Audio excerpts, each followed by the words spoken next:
Les événements historiques en cours qui bouleversent l'ordre mondial. La guerre en Ukraine, qui a entraîné près d'1 million de morts et de blessés, continue avec la même intensité. Les États-Unis d'Amérique, notre allié, ont changé leur position sur cette guerre, soutiennent moins l'Ukraine et laissent planer le doute sur la suite. Dans le même temps, les mêmes États-Unis d'Amérique entendent imposer des tarifs douaniers aux produits venant d'Europe. Enfin, le monde continue d'être sans cesse plus brutal et la menace terroriste ne faiblit pas. Au total, notre prospérité et notre sécurité sont devenues plus incertaines et il faut bien le dire, nous rentrons dans une nouvelle ère. La guerre en Ukraine dure maintenant depuis plus de 3 ans. Nous avons, dès le premier jour, décidé de soutenir l'Ukraine et de sanctionner la Russie. Et nous avons bien fait, car c'est non seulement le peuple ukrainien qui lutte avec courage pour sa liberté, mais c'est aussi notre sécurité qui est menacée. En effet, si un pays peut envahir impunément son voisin en Europe, alors personne ne peut plus être sûr de rien, et c'est la loi du plus fort qui s'applique, et la paix ne peut plus être garantie sur notre continent même. L'histoire nous l'a enseigné. Au-delà de l'Ukraine, la menace russe est là et touche les pays d'Europe, nous touche. La Russie a déjà fait du conflit ukrainien un conflit mondial. Elle a mobilisé sur notre continent des soldats nord-coréens, des équipements iraniens, tout en aidant ces pays à s'armer davantage. La Russie du président Poutine viole nos frontières pour assassiner des opposants, manipule les élections en Roumanie, en Moldavie. Elle organise des attaques numériques contre nos hôpitaux pour en bloquer le fonctionnement. La Russie tente de manipuler nos opinions avec des mensonges diffusés sur les réseaux sociaux. Et au fond, elle teste nos limites. Elle le fait dans les airs, en mer, dans l'espace et derrière nos écrans. Cette agressivité ne semble pas connaître de frontières. Et la Russie, dans le même temps, continue de se réarmer, dépensant plus de 40% de son budget à cette fin. D'ici 2030, elle prévoit d'encore accroître son armée, d'avoir 300 000 soldats supplémentaires, 3 000 chars, 300 avions de chasse de plus. Qui peut donc croire, dans ce contexte, que la Russie d'aujourd'hui s'arrêtera à l'Ukraine? La Russie est devenue, au moment où je vous parle et pour les années à venir, une menace pour la France et pour l'Europe. Je le regrette très profondément. Et je suis convaincu qu'à long terme, la paix se fera sur notre continent avec une Russie redevenue apaisée et pacifique. Mais la situation que je vous décris est celle-là et nous devons faire avec. Alors face à ce monde de danger, rester spectateur serait une folie. Il s'agit, sans plus tarder, de prendre des décisions pour l'Ukraine, pour la sécurité des Français, pour la sécurité des Européens. Pour l'Ukraine d'abord. Toutes les initiatives qui aident à la paix vont dans le bon sens et je veux ce soir les saluer. Nous devons continuer d'aider les Ukrainiens à résister jusqu'à ce qu'ils puissent négocier avec la Russie une paix solide pour eux-mêmes et pour nous tous. C'est pour cela que le chemin qui mène à la paix ne peut pas passer par l'abandon de l'Ukraine. Bien au contraire. La paix ne peut pas être conclue à n'importe quel prix et sous le diktat russe. La paix ne peut pas être la capitulation de l'Ukraine. Elle ne peut pas être son effondrement. Elle ne peut pas davantage se traduire par un cessez-le-feu qui serait trop fragile. Et pourquoi? Parce que là aussi, nous avons l'expérience du passé. Nous ne pouvons pas oublier que la Russie a commencé d'envahir l'Ukraine dès 2014 et que nous avons alors négocié un cessez-le-feu à Minsk. Et la même Russie n'a pas respecté ce cessez-le-feu. Et nous n'avons pas été capables de maintenir les équilibres faute de garanties solides. Aujourd'hui, on ne peut plus croire la Russie sur parole. L'Ukraine a droit à la paix et la sécurité pour elle-même, et c'est notre intérêt, et c'est l'intérêt de la sécurité du continent européen. C'est en ce sens que nous travaillons avec nos amis britanniques, allemands et plusieurs autres pays européens. C'est pourquoi vous m'avez vu ces dernières semaines rassembler plusieurs d'entre eux à Paris, aller les retrouver il y a quelques jours à Londres pour consolider les engagements qui sont nécessaires à l'Ukraine. Une fois la paix signée, pour que l'Ukraine ne soit pas à nouveau envahie par la Russie, il nous faut le préparer. Cela passera à coup sûr par un soutien à l'armée ukrainienne dans la durée. Cela passera aussi peut-être par le déploiement de forces européennes.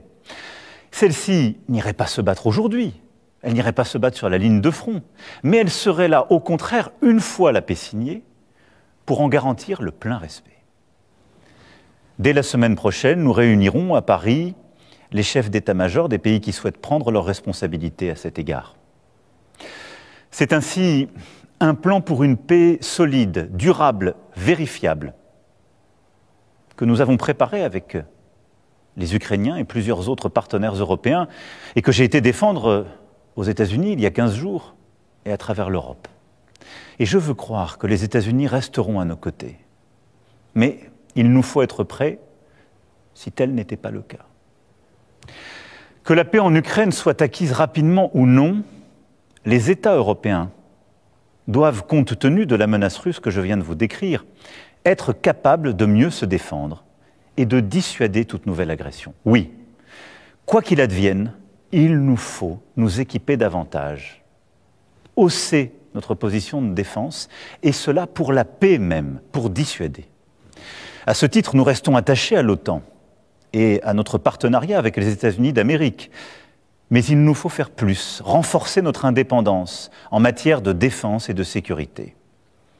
L'avenir de l'Europe n'a pas à être tranché à Washington ou à Moscou. Et oui, la menace revient à l'Est. Et l'innocence, en quelque sorte, des 30 dernières années, depuis la chute du mur de Berlin, est désormais révolue. À Bruxelles demain, lors du Conseil extraordinaire qui réunira les 27 chefs d'État et de gouvernement avec la Commission et le président du Conseil, nous franchirons des pas décisifs. Plusieurs décisions seront prises que la France proposait depuis plusieurs années. Les États membres pourront accroître leurs dépenses militaires sans que cela soit pris en compte dans leur déficit.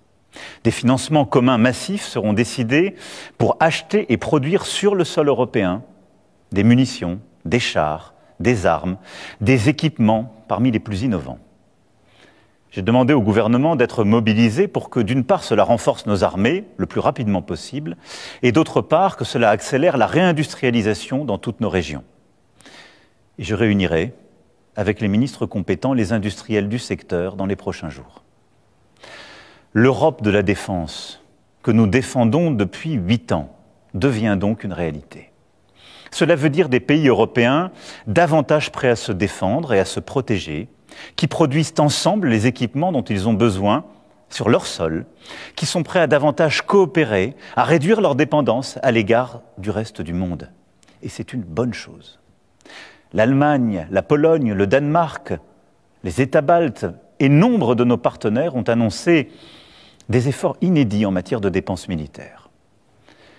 Alors, dans ce temps de l'action qui s'ouvre enfin, la France a un statut particulier. Nous avons l'armée la plus efficace d'Europe. Et grâce au choix fait par nos aînés après la Deuxième Guerre mondiale, nous sommes dotés de capacités de dissuasion nucléaire. Ceci nous protège beaucoup plus que nombre de nos voisins. Et de plus, nous n'avons pas attendu l'invasion de l'Ukraine pour faire le constat d'un monde inquiétant. Et à travers les 2 lois de programmation militaire que j'ai décidées et que les parlements successifs ont votées, nous aurons doublé le budget de nos armées en presque 10 ans. Mais compte tenu de l'évolution des menaces, de cette accélération que je viens de décrire, nous aurons à faire de nouveaux choix budgétaires et des investissements supplémentaires qui sont désormais devenus indispensables. J'ai demandé au gouvernement d'y travailler le plus vite possible.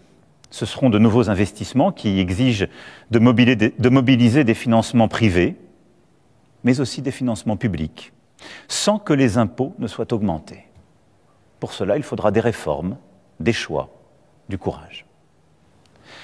Notre dissuasion nucléaire nous protège. Elle est complète, souveraine, française de bout en bout. Elle a, depuis 1964, de manière explicite, toujours joué un rôle dans la préservation de la paix et de la sécurité en Europe. Mais répondant à l'appel historique du futur chancelier allemand, j'ai décidé d'ouvrir le débat stratégique sur la protection par notre dissuasion de nos alliés du continent européen. Quoi qu'il arrive, la décision a toujours été et restera entre les mains du président de la République, chef des armées. Maîtriser notre destin, devenir plus indépendant, nous devons y œuvrer au plan militaire, mais aussi au plan économique, Oui, l'indépendance économique, technologique, industrielle et financière sont des nécessités. Nous devons aussi nous préparer à ce que les États-Unis décident de tarifs douaniers sur les marchandises européennes, comme ils viennent de le confirmer à l'encontre du Canada et du Mexique. Cette décision incompréhensible, tant pour l'économie américaine que pour la nôtre, aura des conséquences sur certaines de nos filières. Elle accroît la difficulté du moment, mais elle ne restera pas sans réponse de notre part. Alors, tout en préparant la riposte, avec nos collègues européens, nous continuerons, comme je l'ai fait voilà 15 jours, à tout tenter pour convaincre que cette décision nous ferait du mal à tous. Et j'espère, oui, convaincre et en dissuader le président des États-Unis d'Amérique. Au total, le moment exige des décisions sans précédent depuis bien des décennies. Sur notre agriculture, notre recherche, notre industrie, sur toutes nos politiques publiques, nous ne pouvons pas avoir les mêmes débats que naguère. C'est pourquoi j'ai demandé au Premier ministre et à son gouvernement, et j'invite toutes les forces politiques, économiques et syndicales du pays à leur côté, à faire des propositions à l'aune de ce nouveau contexte. Les solutions de demain ne pourront être les habitudes d'hier. Mes chers compatriotes, face à ces défis et ces changements irréversibles, il ne faut céder à aucun excès. Ni l'excès des va-t-en-guerre, ni l'excès des défaitistes. La France ne suivra qu'un cap, celui de la volonté pour la paix et la liberté, fidèle en cela à son histoire et à ses principes. Oui, c'est ce en quoi nous croyons pour notre sécurité, mais c'est ce en quoi nous croyons aussi pour défendre la démocratie, une certaine idée de la vérité, une certaine idée d'une recherche libre, du respect dans nos sociétés, une certaine idée de la liberté d'expression qui n'est pas le retour des discours de haine, au fond une certaine idée de l'humanisme. C'est cela ce que nous portons et qui se joue. Notre Europe possède la force économique, la puissance et les talents pour être à la hauteur de cette époque. Et que nous nous comparions aux États-Unis d'Amérique et a fortiori à la Russie, nous en avons les moyens. Nous devons donc agir en étant unis en Européens et déterminés à nous protéger. C'est pourquoi la patrie a besoin de vous, de votre engagement. Les décisions politiques, les équipements militaires, les budgets sont une chose, mais ils ne remplaceront jamais la force d'âme d'une nation. Notre génération ne touchera plus les dividendes de la paix. Il ne tient qu'à nous que nos enfants récoltent demain les dividendes de nos engagements. Alors nous ferons face, ensemble. Vive la République, vive la France. Face au 7, une autre facette de l'information au Burkina Faso.